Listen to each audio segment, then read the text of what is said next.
Wow, that was great. We were so professional this time. Well done.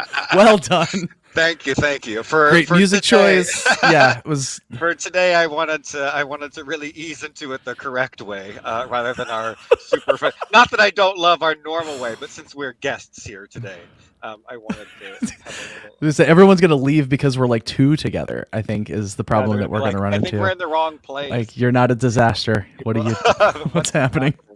happening? Uh, Hi to Brooke, who was here earlier. Hi. Hello, friends. So we are the Lambda Quadrant. We are two Uh, of the Lambda Quadrant. My name is Callie. My pronouns are they, them. I'm our. I was gonna try to think of a really funny joke to make about what officer I right. was. I'll be the cetacean ops minder I was going to for say you today. run Yeah, Cetacean Ops, don't you? yeah. Yes, That's the yes. thing. I think.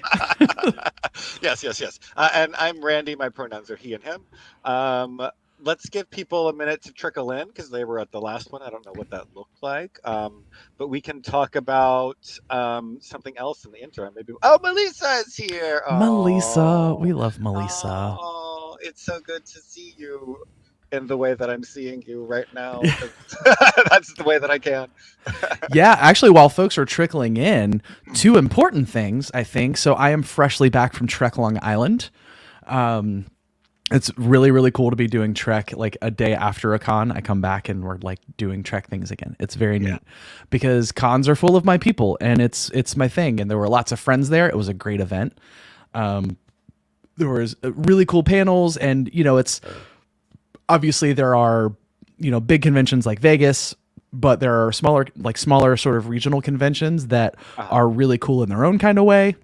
And this was it was a great time. Was it Loved good? getting to see our friends, Women at Warp, our Sci-Fi Sisters friends, Oh, just love like it. so many rad people. It was a great time.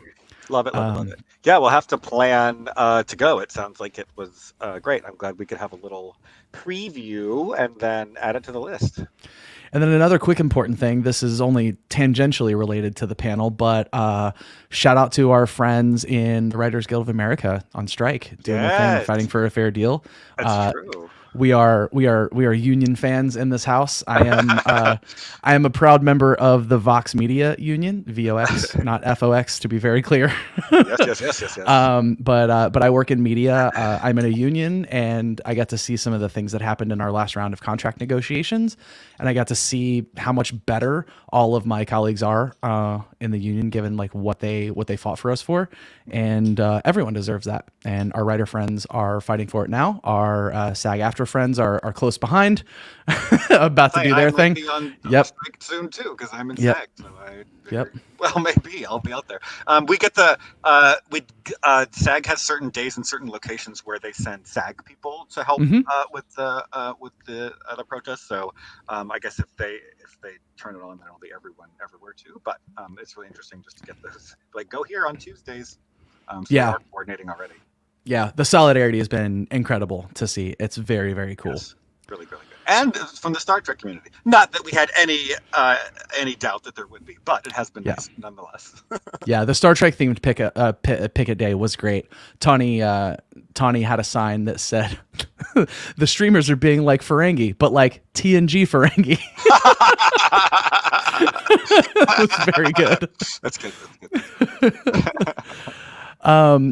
So we're here to talk about Ben Sisko. That's the thing today. That is the thing today. That is the thing. I love the idea of a Ben Sisko day Yeah. because I feel like I don't know if this is your experience, Randy, but I feel like when someone would say who's your favorite captain, I would always say Sisko.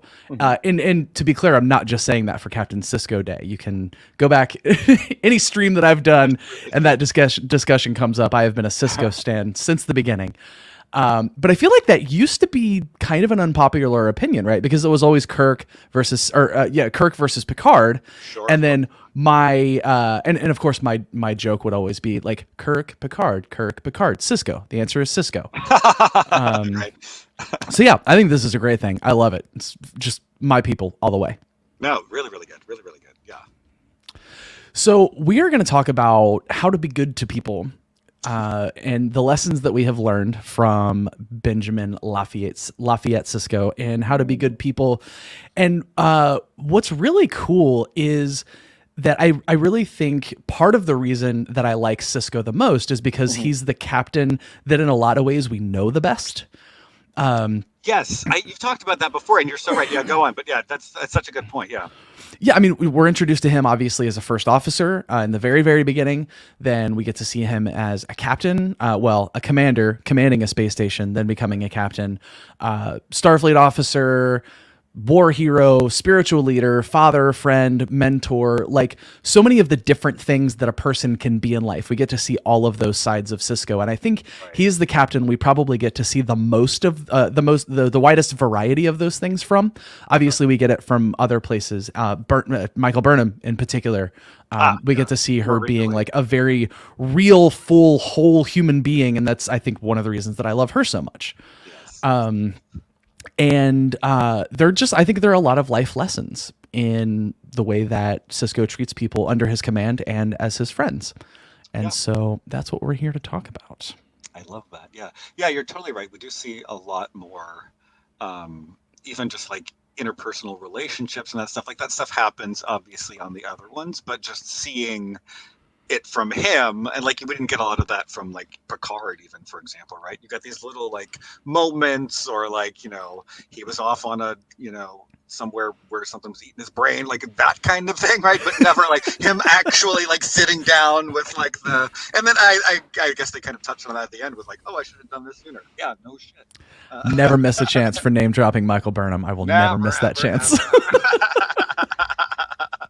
Always valid and always welcome, for sure, for sure. So, Randy and I are both people that have been in leadership positions of some kind in lots of different areas in life, right? Whether it's doing a group like Lambda Quadrant, or other things that we've been involved with in the past, or at work, for example, if we're leading a team, and even just like trying to mentor and help people through life situations. I've ran a team in my job before. I help train and coach people in roller derby. I do lots of panel discussions at conventions and stuff like that. And so I end up in a position where I am someone who's running a thing in the room, or I am Yeah. in charge of something. And like, it's not an exaggeration to say that like a lot of Star Trek characters, of course, but Ben Sisko in particular, this sounds cheesy, but it's legitimately true. When I'm having a really hard moment, I will often think like, who is the character in Star Trek that has this thing? How did they handle it? What did they do? Right. It's cheesy and nerdy, but it's a thing that I do. That's great, though. I mean, whatever helps, right? And if that's what it is, then that's great, and then maybe we can talk about it. So yeah, so I That income. compiled a list of episodes and situations where we get to see this played out.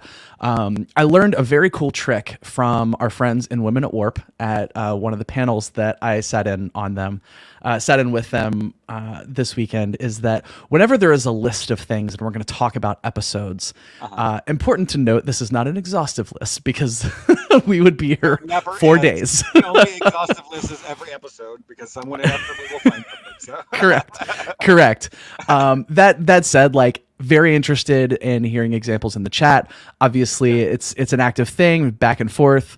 But these are the ones that came to us as good examples, and there are probably good examples we missed. So the first one that I want to talk about is the episode Shadow Play. It's, season 2, episode 16. And the A story of this episode is where Dax and Odo go to this planet. Turns out to be populated by holograms, and there's the kid trying to find her mother. But the B story for this episode is Jake Sisko and Ben Sisko, and Ben assigns Jake as an apprentice for Chief O'Brien, because that would look very good on his application to Starfleet Academy. And it's After all, very he's the most important man in Starfleet.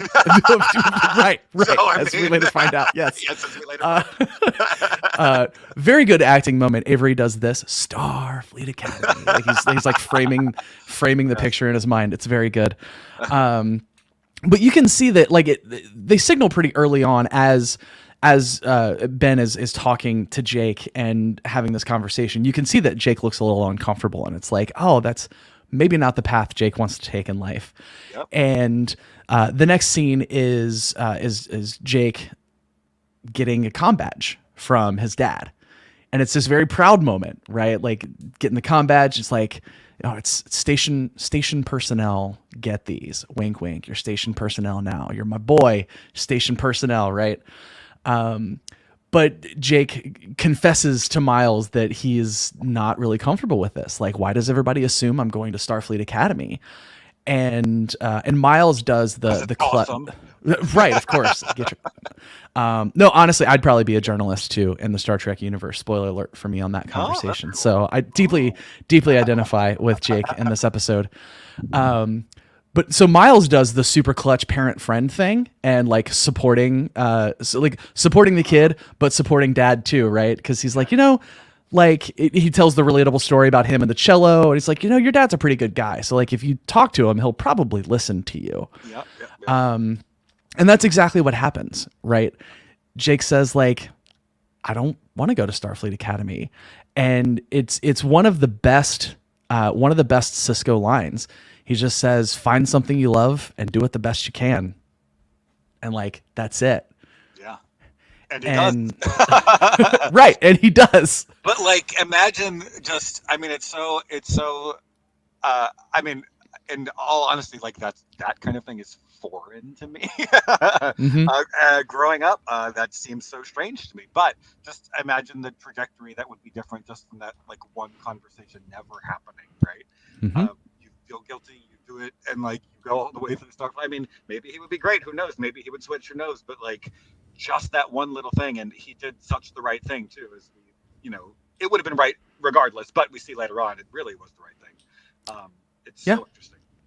And that's, I think, an important thing is it's not just seeing a parent do the right thing, because obviously that matters, but seeing a parent make mistakes, right? And that he's like pushing the Starfleet Academy thing on Jake when he's not sure that's what Jake wants. He's doing that. And I think a lot of parents are guilty of that. And even like, not in a malicious way. He's not being overbearing, right? He's just like, I'm in Starfleet. You want to be in Starfleet? That's great too, right? And just like not taking the time to think, which is a thing we're all guilty of. Right. But when he gets that pushback saying like, I don't know if I want to, he's like, well, yeah, of course you don't have to. That's like, and it's a beautiful parent bonding moment. Yeah. And like reminiscent for me of, I was very lucky to have a mom who told me the same thing. Like just find something that really matters to you and figure out a way to make that what your life is about. And it's great because I feel like I have also done that. Speaking of parents admitting when they're wrong, there's another very good moment. So at some point, Jake Sisko starts dating a Dabo girl.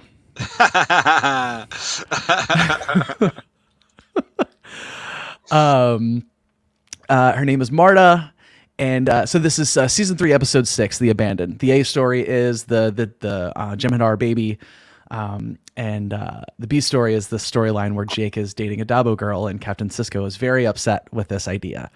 And let's just be real, like, not a great look for Ben Sisko in that episode, right?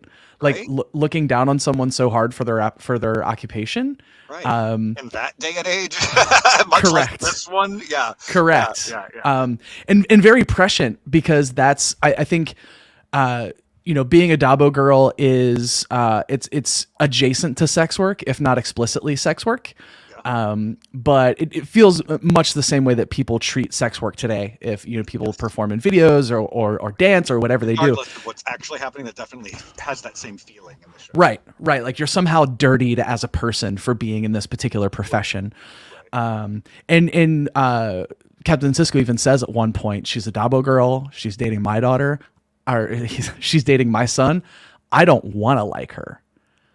Like, and it's Miles O'Brien being like, so you're inviting her over for dinner? Like, bro, what happens if you do like her? And you know, Miles is not always the most progressive fella himself, so he's the one arguing on behalf of Marta in this episode.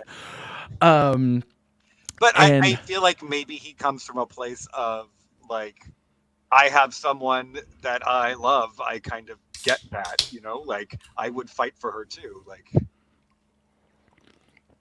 but again, to Captain Sisko's credit, he invites her over for dinner. Turns out she's awesome, and he's like, "Oh wow, maybe I am the jerk here."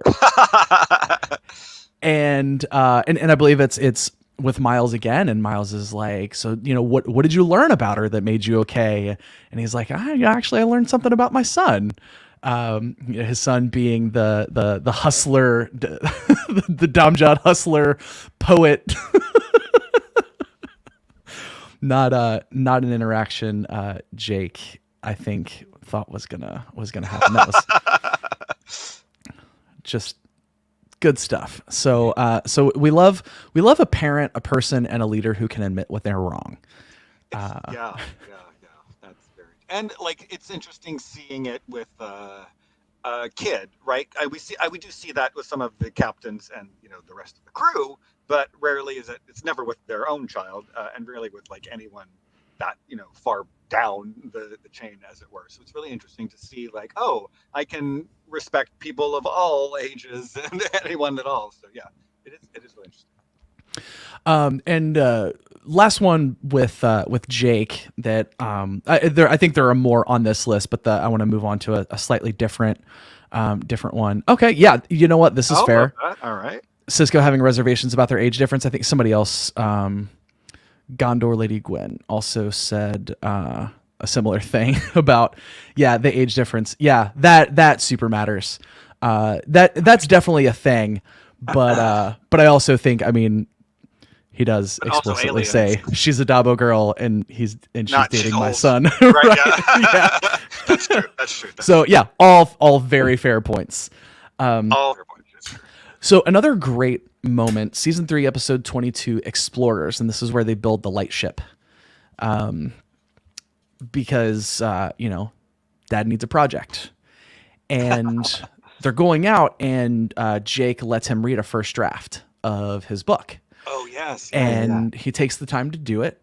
And this it's kind of a small thing because it's not a very long scene, but it's something that really pops out to me as every time I watch the episode, and it's the fact that he gives Jake like actually real honest feedback about his writing. Yeah. And he says, you know, like the dialogue's sharp, the characters are real, but you know, you're writing about stuff you haven't experienced yet. Which is like, that's not the most solid argument because like lots of people write about things they haven't experienced. Sure. But the point is he's obviously not blowing smoke up Jake's ass in this episode, right? He wants to be like, yeah, this is really a thing. Like, you're good at this. Here's the work that you still need to put in on it. And so that's not just a doting parent, my son can do no wrong, but it's like encouraging, like respecting him as a human being in his own right and pushing him and encouraging him like person to person in a way that feels very, very wholesome and very real. Right. And I think it speaks to like everything, you know, how he treated him leading up to that, because he raised a son who could take that criticism and be like, oh, great, this is the way I can improve, versus like, oh no, I'm quitting forever, you know, that kind of thing. So yeah. even kind of letting Ben believe for a second that he might have joined the monkey. Yes. Very good. So in the category of, I always hesitate to use the word to use the phrase tough love, because I think the phrase tough love is usually cover for somebody just being a jerk. Right. So not a super huge fan of that. But like it is true that if you know someone well enough and it is a way that people like being communicated with, sometimes you really do have to like come at someone a little hard to just point their eyes at a place that they need to look and don't want to, right? And a really good example of this, the episode Rules of Engagement, season 4, episode 18. This is the episode where Worf leads the Defiant into battle against Klingons and ends up destroying a ship that we think is filled with many, many civilians, making Worf a mass murderer. And there's there's this great trial scene, underrated episode in my mind. I cannot get enough of, I forget his name, the Klingon lawyer, just him and Sisko just chewing the scenery back and forth. It's, oh my God, it's so good. Yeah. But through this whole thing, you see Captain Sisko defending Worf, like, passionately. As a friend, as a colleague, as someone he respects, and also someone he thinks like genuinely doesn't deserve to be punished for this thing in this way, the way that the Klingons will, right? So they get through the whole thing, they win, and then there is this brilliant scene in Worf's quarters aboard the Defiant where Worf is feeling kind of morose and Captain Sisko wants to invite him to this party. You know, things got a little dicey there for a minute. We thought we were going to lose you, and now we don't. Now people feel like partying about it. And Worf's like, I don't feel like partying, actually. And Worf starts talking about how it was a mistake for him to have taken command of the Defiant. And he explains to Sisko how he screwed up. And Sisko was like, yeah, that was your first mistake. What was your second? And he shouldn't have opened fire. And this is when he like really turns it on and he's like, you're damned right. You shouldn't, you know, because that's how you communicate with Worf. Yes. Right. That's true. Yeah. That is absolutely true. So he's meeting Worf at his level. Right. He's not Not in a like disrespectful way. That's just right. It would be disrespectful not to be meek and like be like, oh, you shouldn't have done it. Because that's not how. Yeah, no, that's very true. But a thing that I think a good leader can learn how to do is drawing those things out of people, in a lot of ways, right? For example, like the last therapist that I had, I felt so good about our therapeutic relationship because she never actually like handed me things. She would ask me questions that lead me to get places, and that makes the whole thing more valuable for me because that's the way that I like working through problems and communicating that way, right? Right. And figure that out. right. And a leader needs to recognize that instead of just walking into a room and screaming and yelling and just preaching. It's, I'm going to come in and we're going to have a conversation and I'm going to lead you to recognizing where you went wrong. And that's going to be a more visceral lesson for you so that you'll remember how things need to work the next time. Right. And then and the person has to be willing to receive that. Right. Which is where, you know, in Starfleet, sometimes you do have to just like put your foot down and be like, okay, like I tried to do the good thing, and now like you just have to do what I tell you because I'm your commanding officer. Like we've reached that point, and then you just walk in pissed off. Right? Yes. It's important. Yes. It's different. Once you hit that, they're like, okay, turn on the angry switch. That's it. Yeah, well, I mean, it's not just an extra pip. It's like an extra set of pips and a whole different uniform. So it's like you just reach a whole new level of. Right. You just right in. So another really good come to Jesus moment for me is in Rejoined, season 4, episode 6. Of course, the famous episode with the gay kiss, and so, you know, Jadzia is ready to throw away her Starfleet career, maybe not her Starfleet career, but she's willing to throw away the potential future lives of the symbiont on this relationship. And she's talking with Ben for advice. And Ben is kind, but he is forthright and he's very honest. And like reads her the riot act, but not in a mean way. And this is actually a truth that is important for you to recognize, and I don't think you are. Mm-hmm. But after all of that, he comes back around and he says, but if you really think about it, and this is really what you want for your life, I'm with you all the way. Yeah. Just So yeah, and so many, just even these so far, right? So many really good examples of how to do the communication. Like, you mm-hmm, know what I mean? In different scenarios, from different angles, messing up, but getting it right, and listening the right way, and speaking the right way. It's a big, big, big lesson.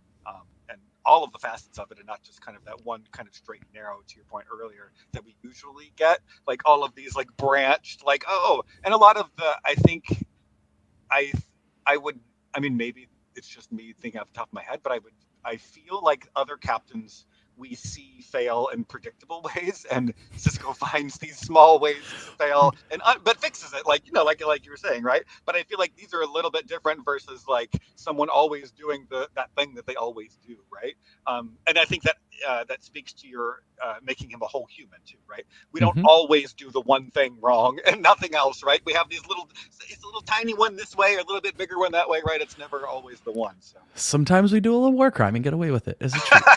It's, as one sometimes, does. and sometimes people don't get away with it. So, kind of wholesome, quick moment in another episode. The episode Accession, season 4, episode 17. This is the episode where another Bajoran comes through the wormhole, claiming to be the emissary.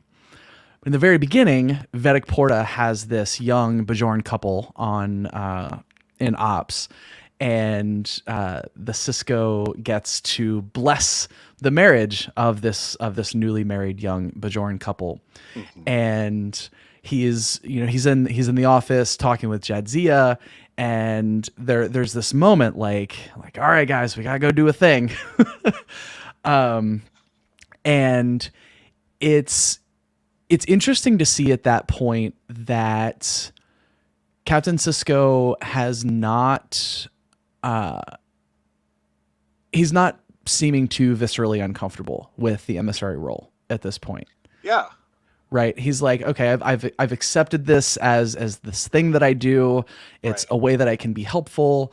It's helpful to me in hopefully bringing the Bajorans into the Federation. Right. And so if I got to play emissary, I'm going to go play emissary. Right. But I'm going to be kind about it. And it's very cute. He puts the baseball behind his back so he can maintain formality. And then after the thing is done, Vedic Porta compliments him on his accent. And so we learn that, not only has Ben accepted this, that like he's putting in the work. He's learning the Bajoran language and culture in more than just like thank you. I'm a big fan of my glasses. I'm obsessed with this Elcar's shirt. To derail a little bit.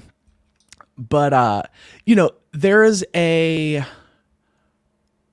did you ever see the press conference with I can't remember if it was a football player or a basketball player where he's like, I'm just here so I don't get fined. Yeah, I'm just here so I don't get fined. It's a whole thing. The idea being that like you play a sport, so you're obligated to go do this other thing or we're going to fine you, right? So you're just doing it out of obligation. Mm-hmm. I think for a while, Ben might have been doing some of those things out of obligation. Right. But I think this was one of the first times where we saw him really being like, this is a thing that I'm supposed to be doing. And it's a thing that like actually matters, and it matters to the people around me. And so I'm going to put in the work and do it. Right. And I don't know if this is like the first time we see that, but it's early enough on. It's in season 4 that like it's probably one of the early moments of that. Right. And it's an interesting thing being in a universe where ostensibly most folks are what we might describe as atheist or agnostic, learning that like, oh, the gods in this universe are actually real, right? Like the prophets are actually real. Like we might disagree about what we call them, but we know they are entities and beings that exist. Right. And the only question, right. Yeah. And he's just become accepting of that. And then he fell in love with Bajor, which is great because I also love Bajor, to be clear. Yes. Another story But about another time. that's a really good progression, right? Like, in addition to all his other ones, once again, right? Like we see progressions from different angles and different types of things, and his accepting of that thing. You're totally right. It's kind of like, but I mean, in all reality, who would on the first day be like, "Oh yeah, I'm definitely that emissary, and I'm gonna like take it on 100% right now"? Like, who would, right? You know, The person who would do that would be the person we desperately want to not have the job. Kai Wynn. Kai Wynn is the one that would do that shit. Yes. Uh, oh my Yeah, God. it's Not Louise Fletcher, bless her heart. She right. was wonderful. But Kai Wynn, my God. Oh my Yeah. God. Space Karen, I can't. Space Curious. Well, speaking of those like religious adjacent experiences, another very wholesome moment in the episode Starship Down. This is where they're with the Karama and they get into this weird like submarine battle thing in this like nebula or gas cloud or whatever. And Sisko gets injured on the bridge and is like kind of incoherent, kind of dying a little. Nobody really knows what to do. And Kira is trying to keep him awake so he doesn't fall asleep and doesn't die because he's got a brain injury. And she's really floundering. She tells him a story about the three brothers, and she like gives him this drug, even though it's like she's not sure that's a thing that she should be doing because she's not a doctor, right? So you know they get out of it all because it's 90s Star Trek, and the story is over at the end of the episode. And and actually no, before we get there, there's a whole conversation that Kira has about like I don't know how to like I don't know how I fit in this relationship because like you're my commanding officer, you're obviously like a person standing there in front of me, but you're supposed to be this religious icon, and I don't know what to do with any of that. Yeah. And at the end, Sisko invites her to a People tell me all the time, "You're this religious icon. How do I even talk to you?" I'm like, "It's fine." It's true. It's true. You're the one with the really cool cat ear headphones I see on stream. We know. Right? Okay. Oh, bless you.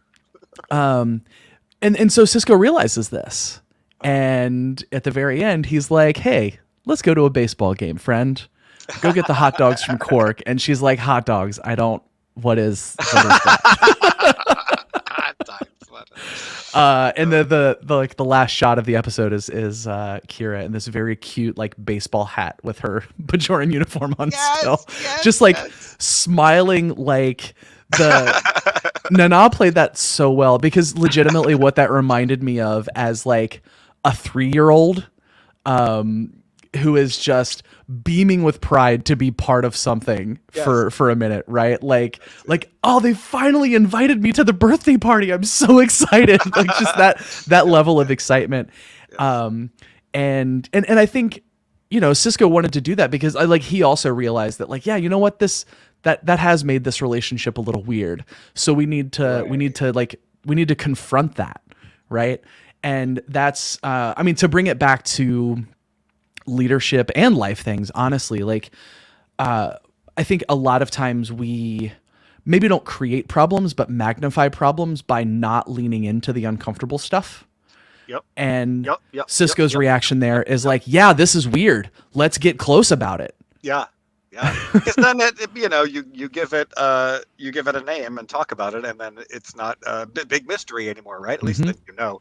A lot of that fear comes from like what could happen, like it's just the unknown.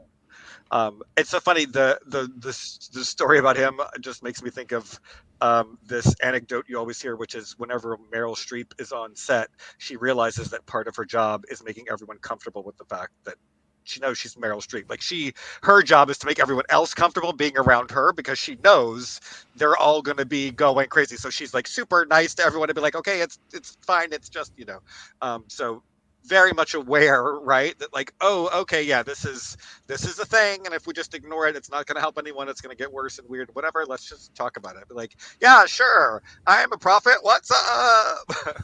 Luckily, you knew me before, right? So it's Yeah. fine, right? Like, Right. but if you don't talk about it, you're right. You're so right. If you don't talk about it, and that's with a lot of things. Like, if you just leave them bottled up and don't talk about it, then how does anyone ever know? Yeah. So a really good Yeah, lesson. and then at some point when you're forced to confront it in one way or another, it's so much worse than it would have had than it Right. than it oh, JR.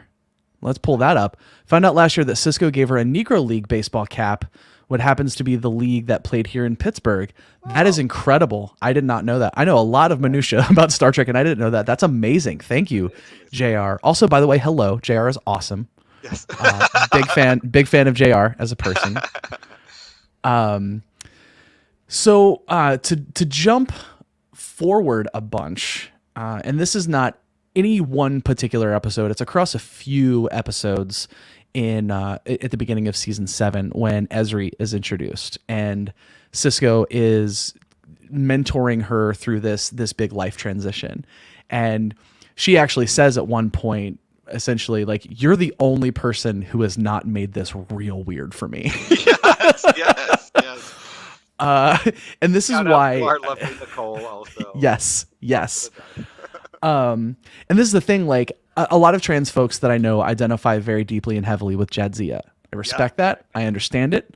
But I identify with Ezri so much because I spent so long in my life being a little insecure and confused like she is Uh-huh. at the beginning of Right. season Right. 7.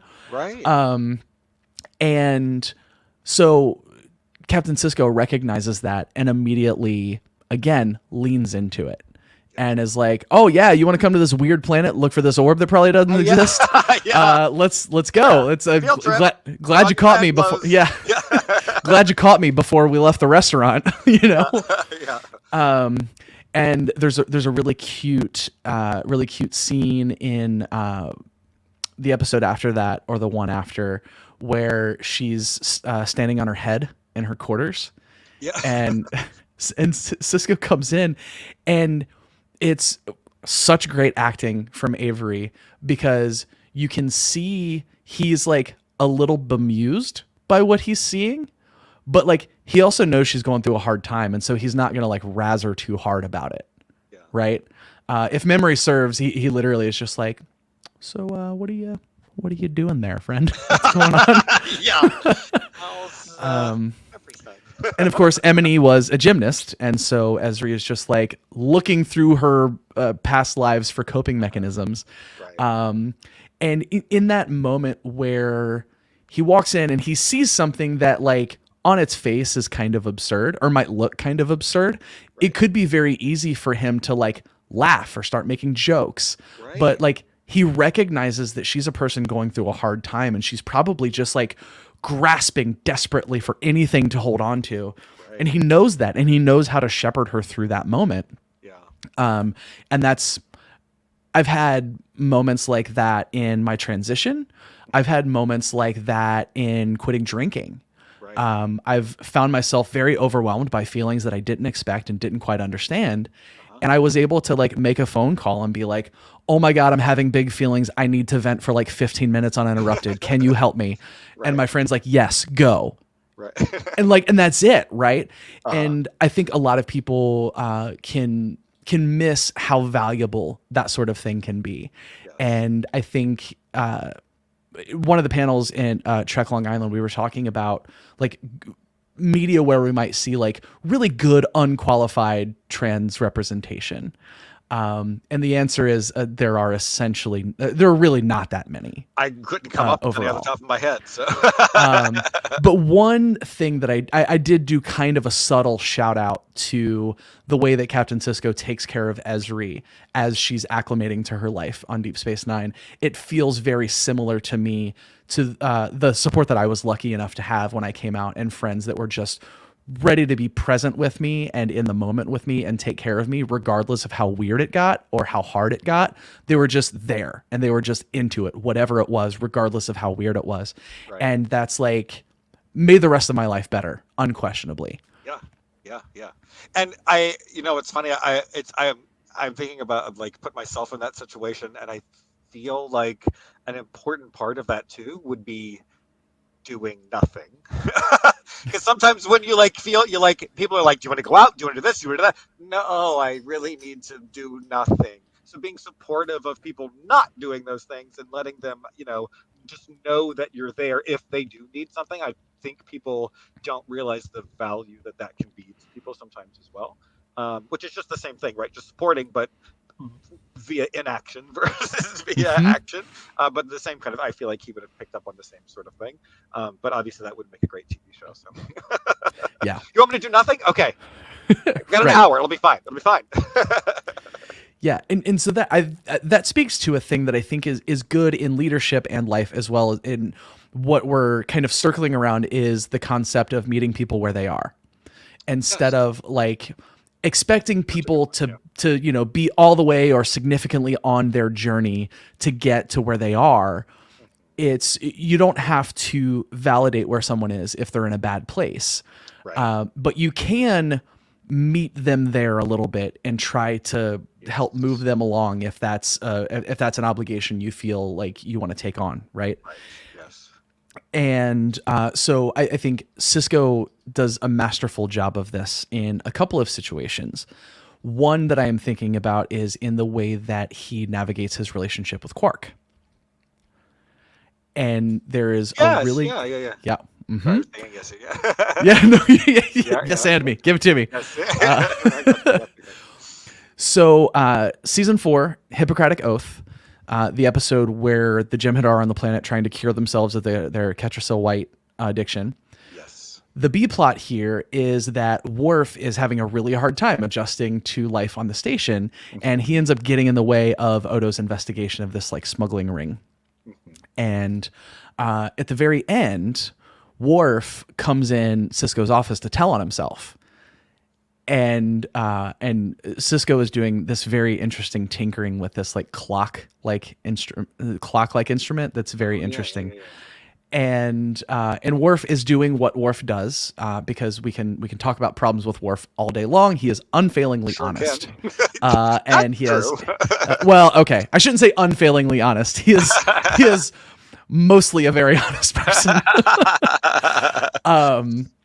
But he goes to like report himself for punishment. I got in the way of this and it screwed this up, and I need to be held accountable for this. And and again, he starts caring for Worf in this way. On a starship, it's pretty black and white. There's like good guys and bad guys, but in a place like Deep Space Nine, Yeah. it's a lot more gray. It's a And Quark, lot more gray. yeah, I think it's all just gray. Like, yeah. I believe the line is Quark is his own particular shade of gray, or something adjacent to that. And he says, Quark runs by his own rules. You understand those rules. You understand Quark, yep. and that's a very, I don't know. It feels unstarfleet and deeply Starfleet at the same time, because like Yeah. Quark like very much does illegal and unethical things, and Starfleet is generally, not always to be clear, but generally not into those sorts of things, the illegal and unethical Well, things. not on the surface, at least. Nothing to say about. And but there are a couple of times where we have Sisko condoning what Quark is doing in one way or another, in a sort of pragmatic way, to get at some sort of good, right? In the emissary, he straight up says like, "Yes, I'm bribing you." Yes. I mean, yes. Yeah. And this is, I think that's a really good example of meeting people where you are, because I Yeah. think Sisko is someone who knows what his values are. He knows what his morals and ethics are. And he is someone who has had to chew a lot on questions of what happens when those values get challenged. Like, what do you do? And For example, in The Emissary, when he's like, yes, I'm bribing you to stay. I'm just going to go ahead and be honest about that fact. Yeah. You know, in theory, I mean, he did something that is like against Federation law, and he probably could and maybe should get in trouble for. But he understood that like he needed Quark there on the promenade. He needed people to stay. He needed a presence there for the greater good of Bajor, for the greater good of their mission. And so like he made a judgment call and he did the thing. And like hopefully that's what good leaders will do. Where it's like this might be against the rules, but it is a very clear moral good, or a pragmatic good, in the sense that this is the only path we have to get to where we want, and it's not the worst thing in the world to occasionally look the other way when somebody does some shady dealings. Yep. I mean, pale moonlight, I can live with it.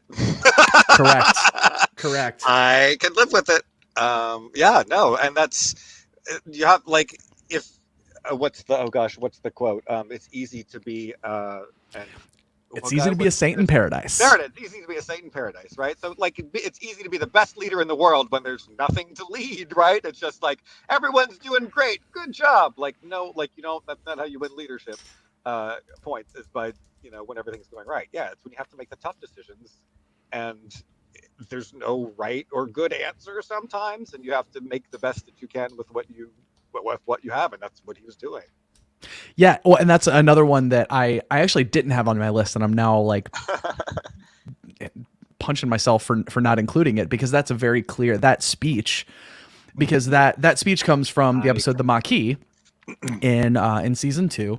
Another like side tangent, the first 2 seasons of Deep Space Nine are good, actually. Fight me about it, I'm correct. But the point is, like, this is the beginning of the Maquis, not like the very beginning of the Maquis, but this is like the beginning of the Maquis being a problem for Starfleet. Right. And Sisko realizes that he's kind of duty bound to chase after the Maquis and to stop them from doing what they're doing. But he is also like, but they're kind of right. Or if they're wrong, I completely understand how they got there, and I don't blame them for that. And I don't think they're bad people for that. And here are the circumstances that we have to consider. Right. And it's one of the most brilliant monologues in all of Star Trek, right? Like on Earth, it's paradise. Out here, all the problems haven't been solved yet. Exactly. We're talking about scared, angry, hungry people who are trying to defend their homes. And of course, that doesn't stop him from destroying one of their planets entirely later on in the series. It's fine. Okay. Again, sometimes we get a war crime as a treat. Sometimes you do. Sometimes you just get lucky. That's how life works. But I think that is another sign of a good leader, is that he is not a true believer in the sense that he's like, the institution can do no wrong. Right. Because obviously we go very dark places when we start believing that the institution can do no wrong. Exactly. He did give them a warning, Melissa, yes. But I think like I know, but he leans into it. Like some of the other people will just give you like, I'm going to do this bad thing. And they're like, don't. But that's not really, that's like, right. That's them covering their own ass. And like, but he's like, all right, let's do the thing. Let's do the thing. He will like lean yes, JR. Yes. Yeah, so that's what I feel like is different about him, like making those decisions. It's not just like, sure, you can't do it, and like, which is what you usually get when they're breaking the rules, quote unquote. He like really leans in. It's like, okay, we got to do what I got to do, which is refreshing. Well, I mean, this is a situation I've pretty directly been in before, and I won't do specifics because it's like sensitive information or whatever. But I will say, in my roller derby league, I'm in a position, we call it the member relations board, where if there are conflicts or somebody's acting in a way that makes people feel unsafe, there's a 3-member committee. People come to us and they say, here's the thing that happened. I'd like to have a mediated conversation. I'd like you to have a conversation with this person about this thing they did, like that sort of thing. Yeah. And I've been in a position before where decisions were made that I didn't necessarily agree with, but I understood where they were coming from. And I'm like, these are good people making a decision for good reasons that I ultimately disagree with. Right. But it's also my job to implement that, or at least communicate that. Hmm. And what position does that leave me in, right? Because I'm certainly not going to lie to someone and say I think this is a good idea when it's not. Right. Um, Right. so I can just say like, look, I'll be honest with you and tell you this might not be the decision that I've made, but I don't find it morally or ethically wrong in a way that is like existential. Like again, these are good people making Yeah. a decision for understandable reasons that I just happen to disagree with, and like that's adulthood and that's life. Yeah. Um and I honestly think Captain Sisko was my first model for that, my first like real visceral Oh, model for how to handle those situations, right. not just in a like I'm resigned to it and I have to do it because someone told me to way, Right. but in a way that comes with a deep level of compassion and understanding Yeah. for everyone in the situation, like the people who are possibly hurt or at least feel hurt, Right. versus the people who are making the higher decision. Yeah. Communication, yeah, that's the thing. Yeah. Totally. Um, that's somebody once told me that the world was going to roll me. I ain't the smartest. Sorry. um, thank you. Um, no, I had a friend tell me once in this, there was like a conflict situation that I was trying to navigate. And I was like, people are not talking to each other. This is the problem, right? Everybody's mad. Nobody's talking. And a friend very smartly reminded me that talking and communication are not the same thing, and that more talk Oh, does not no. necessarily equal better communication. No, that's true. Um, and Or even and poor communication. right, right. And again, I think this is like a really great example of Ben Sisko not just knowing how to talk, but knowing how to communicate. Very, very fair. Very, very fair. I guess it depends when, but Yeah. some people did die. Yes. Some people definitely did die. Uh, Not every time, but some people did die. right, right. Uh, um, I would also like to bring Cassidy Yates into the discussion, Oh, um, because Cassidy is amazing and she does her thing. She goes and does her thing for the Maquis. She refuses to explain herself, which I think yep. is great. Yeah. Like that's a story that I want to know, like for story reasons. But I also think it's just such a hardcore power move that she was like, Yeah. "I did what I did, and I'm not going to justify myself to you." Yeah. And to his credit, Cisco's like, "All right, I get it, Yep. but I still have a duty." But when she comes back, there's no grandstanding. There's no, you were a terrible person. You did a terrible thing. I'm going to keep coming at you over this thing that you did wrong. Yes. When Yes. she comes back, he is immediately just like, yep, still love you. Kept your quarters there for you. And we're just going to go back to being Cassidy and Ben all Yep. over again. Yep. Yep. Um, Yep. Yep. That's like you do it at the time, you have it out at the time, and either you're okay with it or you're not. And if you are and you keep harping on it, then you were a damn liar because you're not okay with it. And if you need to be okay with it, then let's figure out what that is, right? But you see that all the time in the real world where people like, oh sure, we got past that thing, and then it comes up and up and up and up, and that just breeds animosity, and it's the worst thing in the world. So it's really hard, I think, human nature wise, to do something like that. And it's a really good example of someone doing it the right way. mm-hmm. Yeah. So smooth that he could send his girl to prison, and when she came back, they got back together with no drama. Gondor Lady Gwen, I need to meet you in person and shake your hand because you have very good takes, and I appreciate you so much. um, some other ones that are I want to say smaller moments in terms of the amount of time and attention they get on screen, but I still think are illustrative. In season 3, episode 3, House of Quark, of course, Lady Grilka, love of my life, ruler of my heart. But one of the other stories in that episode is Keiko being very unhappy on the station, and Miles trying to figure out a way to make her happy, right? Oh yes. And she wants to be a botanist. So, oh, we love you, Anne Marie. We love Yes, you yes, very yes, yes, much. yes, yes, yes, yes, yes, yes. Yes. Sorry, we had to give her one. We had to give her one. Yeah.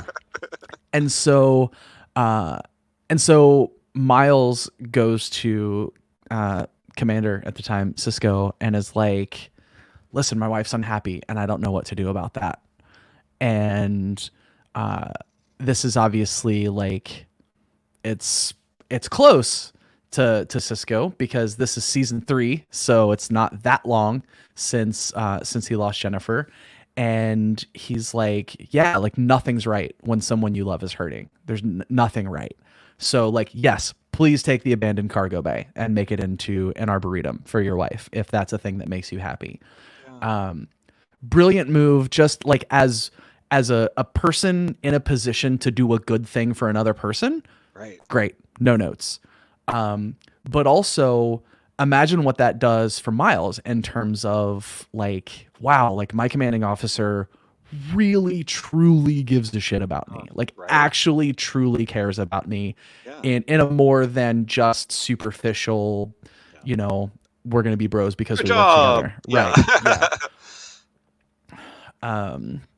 So that's again, like it's a couple of minutes on screen, but Yeah. it's a But a very big big deal. thing. Yeah, yeah. And you know what's funny is as that example, I'm trying to like think about other seasons and really big like morale boosting things. Like I think a lot of them come just from shared experiences and not like everyone making a conscious. It does happen. It definitely does happen. Like I can't remember one or two with Picard, but it is always really good to see like that kind of thing because it's like these people are out there in space for a long time.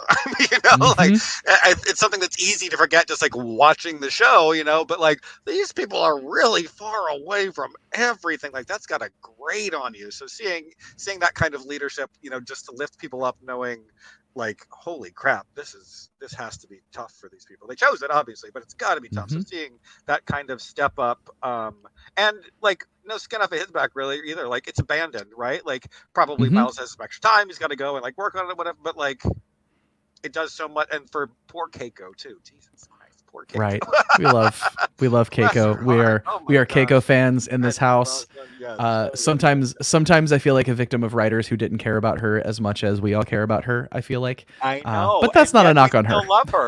So Yes, that's even she's more so reason to good. love her. Yes, so good. Um, We and have hit the 5 minute mark, just FYI. Yeah. Another kind of passing reference that I think is illustrative of this is in Take Me Out to the Hollow Suite. Ben mentions that at some point, everyone on the in the Hollow Suite with him had been to a baseball game with him at some point or another. And so that means that he goes out of his way to do team building with his crew. Love it. Love it. Love it. Uh, Obviously, several scenes where we see him cooking for them. Yes. Right. Right. Right. And Which now, low after point for watching Cat. praises for the new Captain 4 in Strange New Worlds, we're like, oh, it's cooking for him. We've done it before. It's fine. Right. Yes, we've been there before. Which rare Cassidy Yates low moment when she ruins one of his peppers. It's the whole thing. And there's even this episode didn't occur to me until just now. I don't have it on the list, so I can't cite chapter and verse on it. But there's the scene where they're having dinner in Captain Sisko's quarters, and it's like a point where things are looking particularly dark in the Dominion War, and Captain Sisko is trying to have everyone for dinner to like cheer everybody up, catch up a little bit, but like everybody's talking about the war and it's all dour and sad, and you can see like he's like really really down because this is how he loves people. This is how he takes care of people, and all of a sudden it's not working. And he's like, "Oh my God, what do I do?" Yes, Linda, good point. He was kind after the pepper incident. Very good. Yeah, so he's someone who likes to take care of people. Right. Which is, I don't know the word that I was going to use. It was more intelligent than good, but it is good. It's important. It's necessary. It's even if you're like the best leader in the whole world, if you're missing that piece, everything can still come together but I feel like there's just something, that everyone would be missing. Yeah. And another moment that came to me, and I think this is Heart of Stone, the episode that a lot of people don't like, that I think is good, maybe great, because of the Nog plot, of course. Yes. But I think one of the passing moments that is also in that episode, I could be pulling it out of a different one, but I think it's in that episode where Captain Sisko is very delighted to learn that Vilix Prin is budding again and is gonna have little baby hatchlings, and he gets so excited. He's like, I'm gonna like make a gift for him or something. It's very cute. Yes. Um, and I think this is, in contrast with Picard, for example, who I don't want to say bad things about necessarily, because Picard was in a lot of ways a stand-in dad for me growing up, in a very serious way, like non-trivializing way, because my father never chose to be a part of my life. Mhm. But Picard definitely keeps Linda. Also, Linda, also owe you a hug. Yes. Also, yes, love Vilix Pran. Just we gotta get a picture. Oh, we're at time. We're at time. Yeah. We have to let Oh. people go. There's something right after this, so they have to Oh go. yeah. All I'm so right. sorry. Cisco's rad. You're great. We're the Lambda Quadrant. Yeah, that's all. The next one is there's a link to it in our thing, so go jump over there and give them all the love that you gave us. We love you right back. Thank you, thank you, thank you. Sorry for the end. We got very excited. We could have gone on all night long like we normally do. Absolutely could have. Thank Yes. you so much, kids.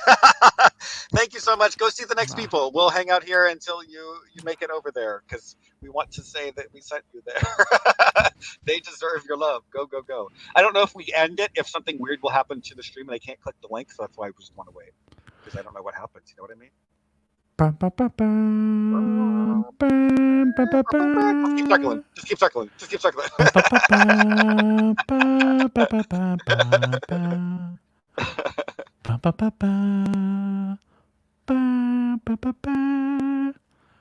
They're leaving. They're leaving. Keep going, kids. Keep going. Keep going. Click that link.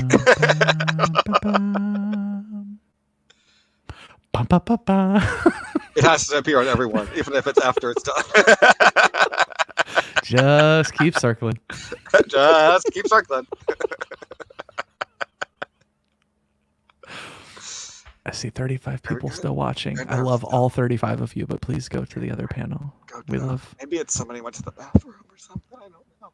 Did you fall in? Whoever is out there. Blink twice if you need help. Yes. All right, we're just gonna end it. Click the link, find the link, do the link. Love you. We're gonna leave.